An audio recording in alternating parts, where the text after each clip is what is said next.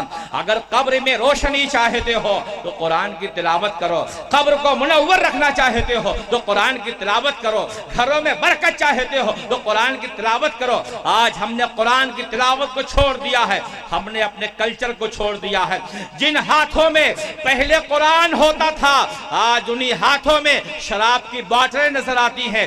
جن نگاہوں سے لوگ پہلے بار بار قرآن کو دیکھتے تھے آج انہی نگاہوں سے فلم دیکھا جا رہا ہے۔ برائیوں کے دہلیز پہ ہم جا رہے ہیں۔ اے میرے قوم کے نوجوانوں، قرآن پڑھو، قرآن کو اپنے ساتھ رکھو، قرآن کی تلاوت کرو۔ شراب پینے کے لیے نہیں پیدا کیے گئے ہو۔ یہ جان ایمان کانفرنس سے یہ پیغام دینا چاہتا ہوں، قرآن نے اس کو نجس کہا ہے، ناپاک کہا ہے۔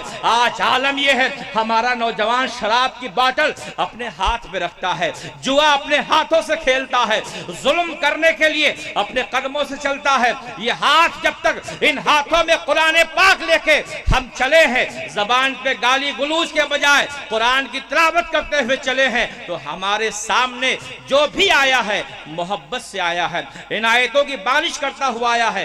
آپ کو معلوم ہوگا کہ جب خاقان چین نے ایک مسلمان کو قید میں گرفتار کیا تھا، اور قید میں گرفتار اس لیے کیا تھا کہ وہ اسلام کا دائی تھا، امن کا دائی تھا، امن کا سپاہی تھا، امن کا خوگر تھا، تو اس کو قید میں ڈال دیا گیا تھا۔ خاقان چین نے کہا تھا تو شراب پی لے، تو ہمارے دین کو ایکسپٹ کر لے۔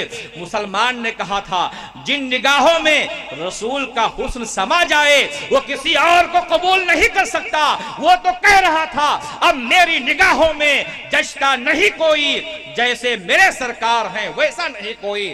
رسول ہاشم کا دین میں نے اپنایا ہے، اب کسی دین کو کیسے قبول کر سکتا ہوں؟ وہ قرآن پڑھنے والا تھا، اس قرآن کی سورتوں کا تالی تھا، تلاوت کرنے والا تھا۔